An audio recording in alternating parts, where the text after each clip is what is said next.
అందరికీ నమస్కారం. నవీన్ నాకు అతడు సినిమా టైంలో పరిచయం. ఫిల్మ్ఫేర్కి మాకు ఒక ట్రైలర్ కట్ చేయాలని అడిగితే అప్పుడు మేము నవీన్తో ఆ సినిమా ట్రైలర్ కట్ చేయించాం. One of the most talented editors south India ever produced అని నవీన్ మీద నాకున్న గౌరవం నిజం చెప్పాలంటే. సో అతను హీరోగా కూడా జర్నీ స్టార్ట్ చేయబోతున్నాడని అందుకనే వచ్చాను ఈ ఫంక్షన్కి నేను. And I wish you all the best Naveen. ఈ సినిమాకి పనిచేసిన టెక్నీషియన్స్కి, దర్శకుడికి, ఈ సినిమా నిర్మాతలకి అందరికీ నా శుభాకాంక్షలు. ఈ సినిమా చాలా మంచి హిట్ అవ్వాలని,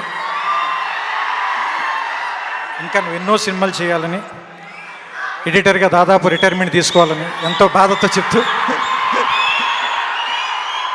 all the very best. Thank you.